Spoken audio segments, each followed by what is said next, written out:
Hello and welcome. You're listening to Stadia Rokks. Hi, Rokk here. Welcome to show number 8 of Stadia Rokks, the show for busy people and casual gamers. In today's show, we gaze into the future and explore Stadia months, even years from now. Also in this week's show, we take a look at Assassin's Creed Odyssey in the Rokk Review, and we meet a very special guest in Stars of Stadia. The latest news from Stadia. And we lead today with breaking news. Google have announced that from the 8th of April, rolling out over 48 hours across the 14 existing territories, Stadia Pro subscription will be free for everyone. Existing subscribers will get the next 2 months for free as well. Google have said that they're launching this initiative now to help people connect and have some fun during these challenging times.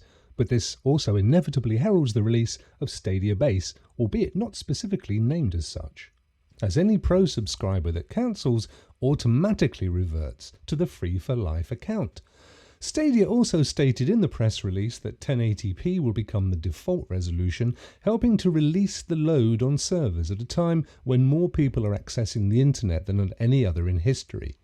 There's more on what comes next in What's Up Rokk following latest news. In an article published by the New York Times this week, we had first confirmation of Amazon's forthcoming cloud gaming platform, codenamed Project Tempo. Little more is known except that 9to5Google later suggested that the launch date may well have been set back due to current global conditions. Also revealed in the same article is that Amazon will be releasing 2 games, possibly as early as next month, both developed by Amazon's own studios. Crucible and New World Eternum Awaits will be exclusive to PC and available to purchase directly from Amazon or Steam. Both are billed as optimized for Amazon's Twitch, and regular listeners will know that I suggested this would be the case in my Stadia vs Amazon article in a previous edition of Stadia Rokks. Crucible sounds like a League of Legends Battle Royale style PvP experience. New World is a massive multiplayer online game, which is equal parts PvP and PvE. Set in a reimagined 17th century, it has the makings of a never-ending experience, much in line with Destiny, and also what many believe Stadia are currently developing for their own platform. What's up, Rokk?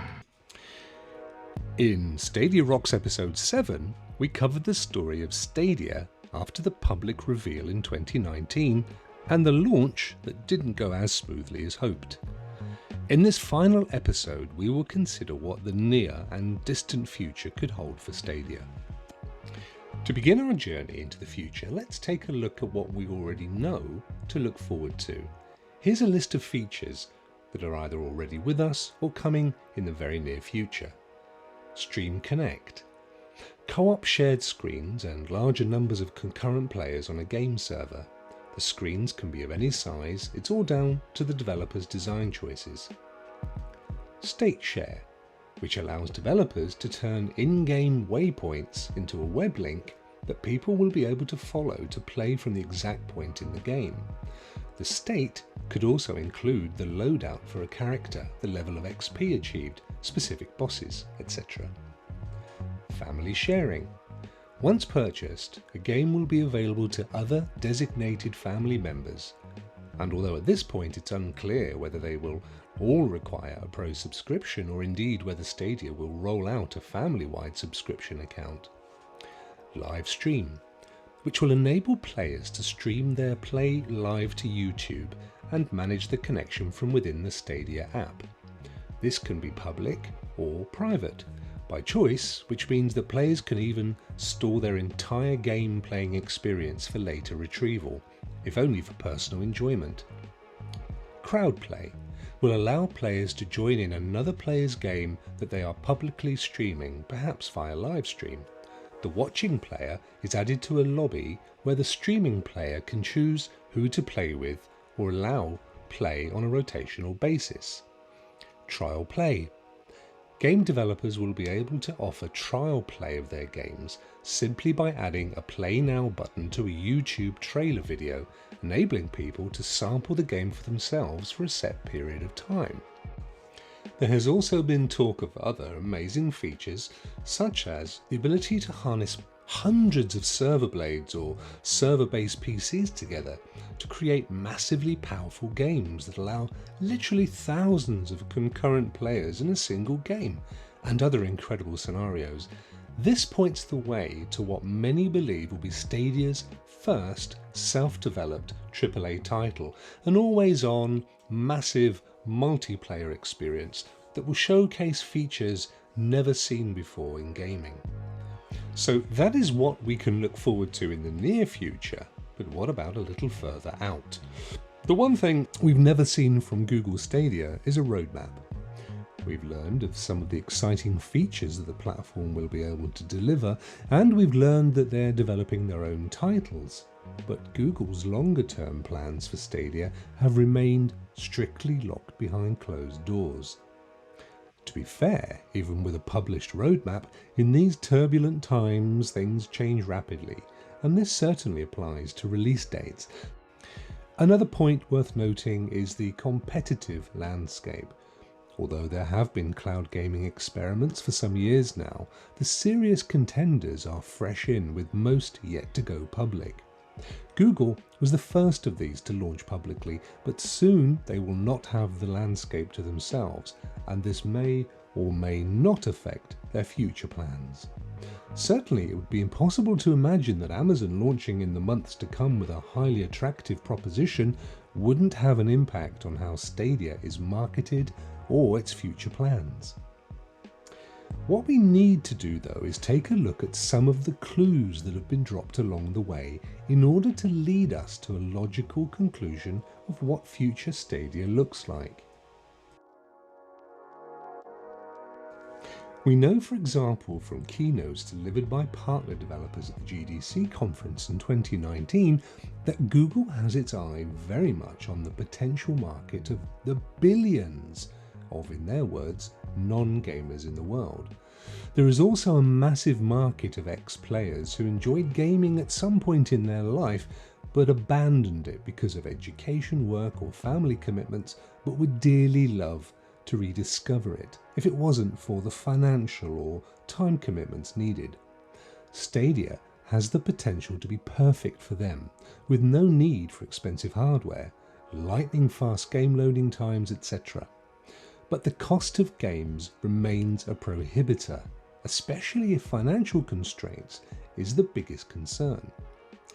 If we take a look at how the games industry has developed, it's easier to see the challenges and possibly why it's ripe for disruption. Traditionally, games were sold in retail stores. Developers not only had to cover the cost of development and marketing of the game, but the cost of producing the game cartridge, tape, CD or DVD, its packaging, storage, shipping, and the margin of profit for the retailer, to name just a few of the production elements, all adding to the price the gamer would eventually pay. Over time, the internet matured enough for games to be stored on servers remotely and downloaded. Although this helped to reduce the cost of production to the developer, the platforms still took hefty slices, often higher than the retailers did, in order to promote and sell the title. So the cost of games has remained relatively high. Couple this with the scale of game development now rivaling and in some cases exceeding the cost of movie production, and it's easy to see why games cost $50 to $60, and that doesn't look like dropping any day soon. Enter Google Stadia. We know that Google's big plan was always to be the game platform of choice for everyone else. But how can they reach everyone else if everyone else isn't playing because they can't justify the high price of games? The solution could be threefold. First, develop your own titles and control the price. We know this is already happening, we just don't know how many titles are being built. We also know that studios such as Splash Damage as reported in the last show, have been drafted in to add to the library too, so it's fair to assume that there will be more than a couple on their way. Secondly, maybe encourage studios to bring games to the platform that are no longer under contract with other platforms or at the end of their expected sales cycle, yet have a big enough reputation to still be attractive to gamers who are not worried about being the first to play a title. We've already seen this on Stadia to date, with most games, with notable exceptions, being a year or more older. This allows the platform to discount the game from day one to general players, but offer hefty discounts to pro subscribers. Thirdly, encouraging independent studios who are not tied to any large publisher or platform provider to develop exclusively for Stadia. Typically these games are fairly simple affairs, although some are amazingly impressive, and most are great fun to play depending on your particular style of play. The key thing is that the cost of development will be massively less than for a AAA title, which can then be reflected in the price. I call these pocket money games, and I fully expect these to form the bulk of Stadia's library within the coming months and years. With an average price of $10 per game across the board, no price to pay for playing, and with the enforced 1080p cap, reduced data constraints and internet speeds, this suddenly becomes the platform that anybody can just jump in and play on. Of course, this doesn't preclude brand new AAA titles from launching on Stadia, and indeed we can expect this from big publishers such as Ubisoft and id, who have already shown commitment to the platform with existing or promised releases. Further, as the traditional gaming market begins to disappear in favour of a more democratic, cloud-based playing field, even the traditionally expensive games will undoubtedly be more attractively priced, as we have seen on Steam for PC. Around this ecosystem will be other providers who will either continue to cater for traditionalists or create an as yet entirely new approach. Whatever this landscape looks like, it will be us, the consumer, that ultimately benefits, especially casual gamers who will find that gaming is no longer a night-long commitment, but can easily slot in between study, baby duties, work shifts, and just life. Finally, it's worth taking a quick look at what wonderful things are hatching at Star Labs, Stadia's skunk works run by Erin Hoffman-John. We could devote an entire piece to Erin's team's efforts, and we probably will in a future Stadia Rokks, but the main thing is that Star Labs literally exists to dream up new ways to exploit Google's cloud technology. They have already demonstrated some amazing, almost unbelievable technology, like the ability to take an existing game and bolt in multiplayer without the developer having to write a single line of new code. The concept of evolving a game using machine learning and artificial intelligence is mind-boggling. But given the unlimited power that distributed computing provides, we are at the dawn of a dream it and it will be so era. Imagine a future world where you fancied playing a game that's a bit like Call of Duty but looks like Destiny and has Super Mario Kart elements thrown in for good measure. Now, imagine a future Stadia where you simply choose what you would like to play from a menu, press a button, and let the supercomputers in the cloud build that game for you in a split second. Love it enough? Press another button and you can share with friends. Create something really new, press another button, and you can publish it to the store and take a cut in revenue. All of this and so much more is now not only a possibility, it's virtually a certainty. And there we must end our mind-blowing journey to the future of Stadia. If you thought our favourite platform was simply a carbon copy of what's come before, hopefully this has gone some way to opening your mind to the wonderful possibilities that are yet to come.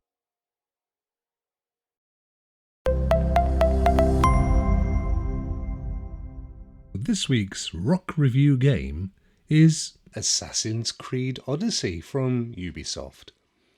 An open world adventure that will keep you occupied for up to a massive 124 hours. But is it a good game for casual gamers? Each game that we put through a Rokk review gets ranked out of 5 for how quickly the game loads, can you start from where you left off, how easy is it to play, is it a rewarding experience, and is it good value? Starting with 1, how quick does it load? Like most Ubisoft games, Assassin's Creed Odyssey has a plethora of pre-launch screens which cannot be skipped, leading to an intermediate screen from which you decide to load a previous game, a new one, change your settings, etc. From here to your last game is not particularly fast either, although because we're playing on Stadia, it's definitely faster than the console versions of the game. However, for an overly convoluted launch sequence, Assassin's Creed Odyssey scores a creaking 2 out of 5. 2. Can you pick up where you left off? As is the case with most of the games we review, Assassin's Creed Odyssey will not start exactly from the point you left off, but it will start you from the same location and will remember the steps you were on within the mission. Many times it will even drop you into the exact moment that you left, although this depends on a variety of factors. Nonetheless, it does a great job of this, and so for keeping your place when you have to pop out for a bit, Assassin's Creed Odyssey scores 4 out of 5. 3. Is it easy to learn? Assassin's Creed Odyssey is an absolute joy to play. Everything feels intuitive and less linear than others in the franchise have played to me. Just about every building, hill and structure in the game can be scaled with the game, taking care of most of the parkour decisions. Assassin's Creed Odyssey is still one of my favourite go-to games for a few minutes of chilled gameplay, and I'm sure it will be for you too. For ease of play with just a gentle learning curve, I'm going to reward Assassin's Creed Odyssey 5 out of 5. 4. Is the game rewarding? Assassin's Creed Odyssey is a very rewarding game. Not only is there an easy to understand progression system with just about everything in the game capable of being progressed, from your armour and weapons to your horse and even the crew on your ship, but the story is fantastic, with well-acted cutscenes and a tale that spans a lifetime. For a game that just keeps on giving, I have no hesitation in rewarding Assassin's Creed Odyssey another 5 out of 5. Is it good value? Although recently a pro game at a very affordable price of around $20, Assassin's Creed Odyssey is now back to being full price on Stadia. Although this may be a little hefty for some, it's worth bearing in mind that 124 hours is a significant length for any game, and this is a title you will be coming back to time and time again. On other platforms, the price of the game varies from $16 to $60, which is where Assassin's Creed Odyssey sits on Stadia. So although as a game it represents great value for pricing it at the top end on Stadia, it has to have points deducted. So for value, on Stadia at least, Assassin's Creed Odyssey scores just 4 out of 5. So there we have it. Assassin's Creed Odyssey has come out of the Rokk Review Labs with a very respectable 20 out of 25.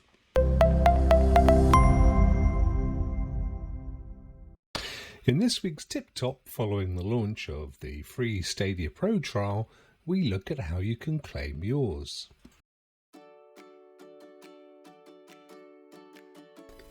Okay, so the first thing you're going to want to do is go to stadia.com. This is the sign up page. You'll see that there's a buy now button and a sign up with your invitation code. Now, if you've paid for Premier, click on buy now. But if you've got the free 2-month trial, you need to click on sign up with your invitation code. So let's do that now. Oh, you can also read a little bit more about the Premier edition here.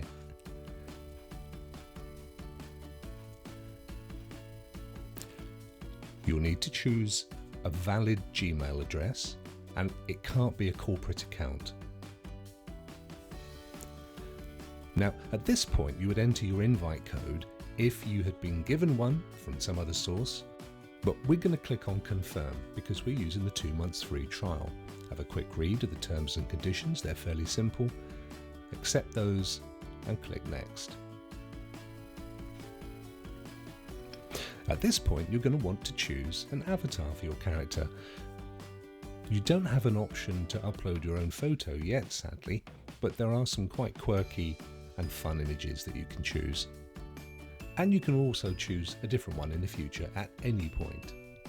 So go ahead and choose. In my case, I've chosen the whale. Now you're going to want to enter your Stadia name. This is your avatar name, and this will be used throughout your account.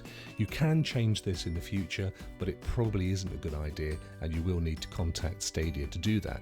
So I'm going to choose Stadia Rokks, which of course is my YouTube channel, and click Next.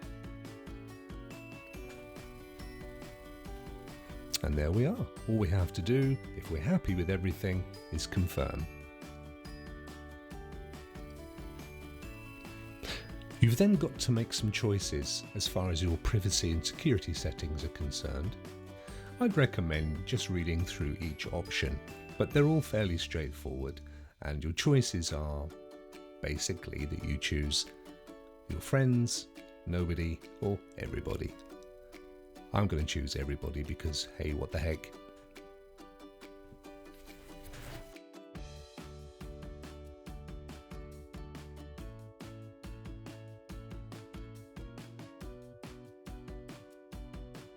Do you want to receive emails? Or I'd actually choose yes, because there's some really interesting news, but I get those anyway, so I'm going to click Next.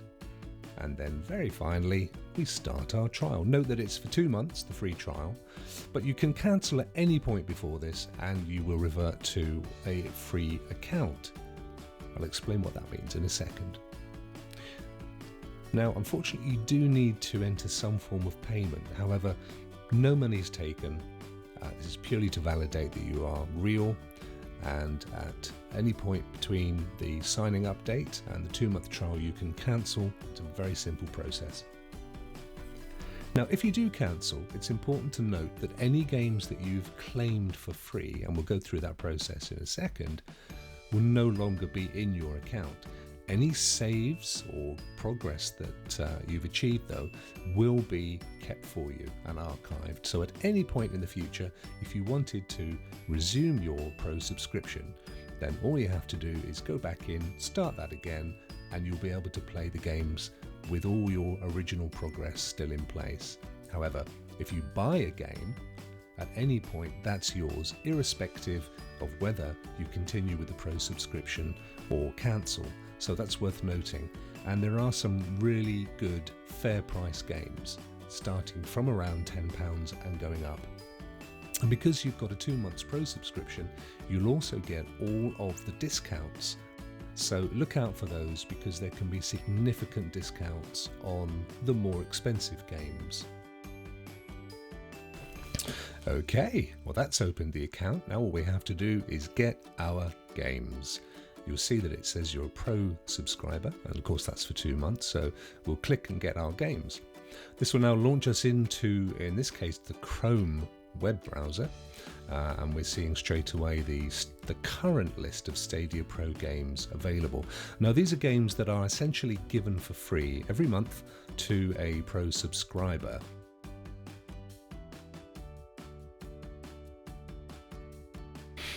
In this case, I've chosen Destiny 2, and we're going to claim Destiny. Simple as clicking on claim, and the job is done.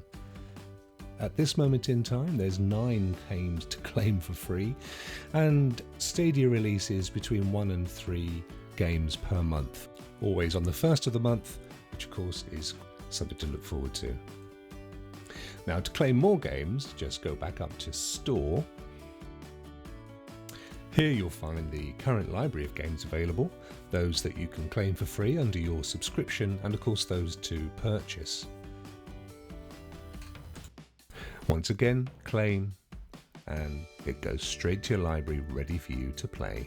You can play Stadia within a Chrome browser or from many Android mobile devices.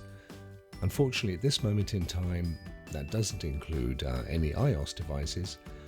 But you could, for example, connect your Chrome browser or mobile device to your TV with a suitable HDMI lead. Alternatively, if you purchase a Chromecast Ultra and a Stadia controller, you can play on your television in full 4K for at least the period of your 2-month subscription. One of the other great advantages of Stadia is that you can literally play with any modern controller. So that includes PlayStation 4, Xbox, or of course the controller from Stadia themselves, or with keyboard and mouse. Now, all you need to do is make sure at this stage that you wire it to your laptop or mobile phone. Wireless is coming, but it's not available at the time of recording this podcast. So finally, you'll now want to download the app, which is available from all the app stores, Android and iOS. The big difference is on Android, you can actually play the games as long as you have a qualifying device. So let's tap on the app, open it up, and we can instantly see the library of games that we previously chose. Now, if we go and visit the store, we can see all the same games available from the Chrome browser as well as those games for us to claim. So let's claim Serious Sam and add that to our collection. And there we go, instantly in our library. And if we were on our Android device, we could tap that icon to play it. Within settings, you can also choose and change things such as the quality, which can go from the 1080p, which is default, up to 4K. And you can even choose under the display tab to view on any television with HDR capability. If you click on Explore, you can also take a look at some content that includes latest news, some tutorials, blogs, etc. So there you go, you're now up and running with your new Stadia account.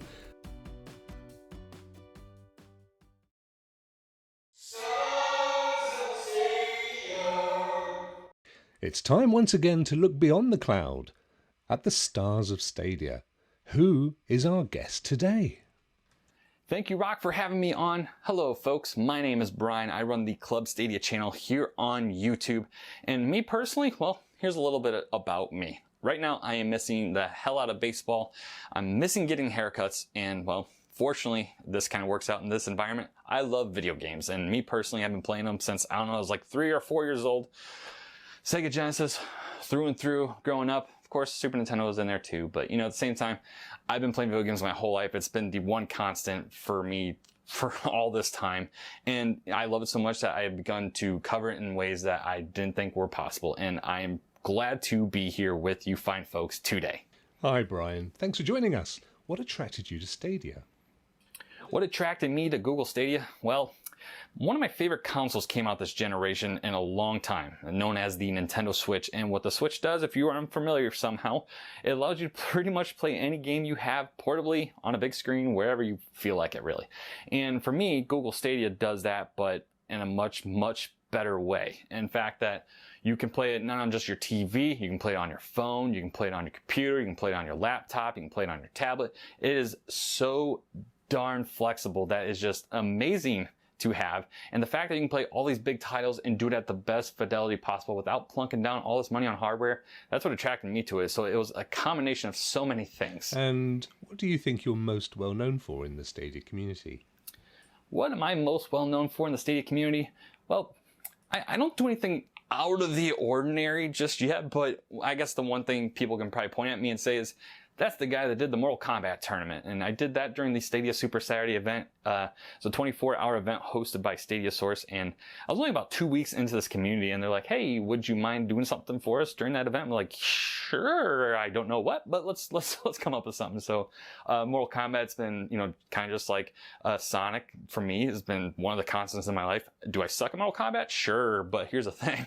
It's been a fun game for my whole life. I've enjoyed it so much. I was like, you know what, let's do a tournament.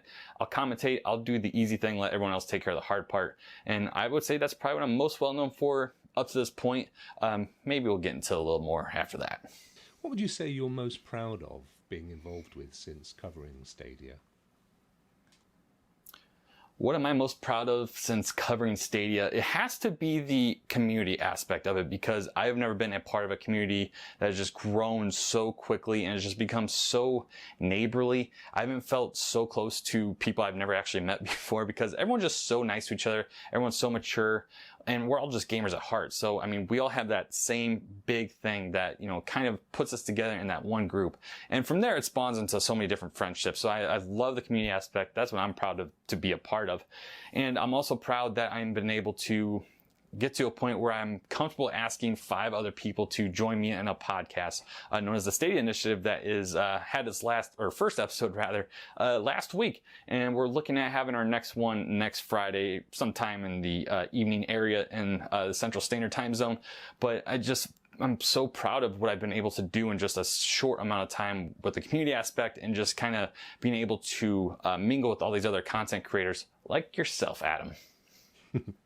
Thanks, Brian. What do you think is next for Stadia? What do I feel is next for Stadia? Well, considering the current global landscape, this is a tough question to answer, but let's put that aside and just think that, okay, well, the next big thing for Google and Stadia is to have the full release. And we don't know when that is, of course, but that is what we're looking at next. That's what's on the horizon. So we're going to have this ability to push out more of these trials and say, hey, try this out, see if it works for you. And they're going to be like, oh, maybe I was wrong. I don't know. And they'll be able to see that. So the next thing for Stadia is changing the narrative and changing this perception. Very true. Do you have any big plans for your content moving forward? Do you have any big plans for my content? Yeah, as I kind of already mentioned earlier, the Stadia Initiative is my biggest plan to date. I just do your typical news analysis reviews. Like I said, nothing too out of the ordinary. I just hope I bring it in a certain flavor for you that you find enjoyable. But the thing I'm looking forward to, my big project, if you will, is the Stadia Initiative, bringing 5 awesome content creators and myself together in a group panel style podcast. And I'm a big fan of these big group style podcasts personally, so that's why I wanted to do a big group style panel podcast. Man, I can't believe I said that right 3 times in a row, I think. All right. Well, I'm bringing, Chase from Stadia Talk, Eddie from Stadia Player One, Germani, known as 64, MM2K, also known as Stadia Dosage, and then Megatron X, all together because I need them to prop me up just a little bit and let them do all the hard work and make me look good. So, I mean, that's something I'm just really excited for. And I mean, obviously with episode 0, it was just so much fun, and the community aspect making it even better. I mean, I can't say this enough. The community makes things like that even more enjoyable than they already are. So having the ability to do that and bringing that to the forefront of what I'm doing on my channel is just the one thing you can look out for on Club Stadia. Brian, thank you so much for coming on Stadia Rocks. Where can people find you? Adam, I want to absolutely thank you for making me a star of Stadia, a superstar, if you will. My name is Brian, if you didn't catch that a little bit ago. You can find me at Club Stadia TV on Twitter. You can find me at youtube.com/Club Stadia. And you guys can find me anytime. And Adam, need anything else? I'm your guy. Huge thank you to Brian for being our star of Stadia this week. Please go and visit Brian's channel on YouTube, subscribe and like his content. He really does some great stuff. Just about wraps it up for another week. I hope you've enjoyed this week's show. If you have, please give us a like, follow us on your podcast app, or subscribe to us on YouTube. Keep your feet on the ground, your head in the cloud, and enjoy your gaming.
Well, you got way beyond the 1% viewer club, and that is an absolute achievement, and I love you dearly for it. Let me know. Tweet me at Stadia Rokks, and I may just have a little reward for you. Take care, my friends.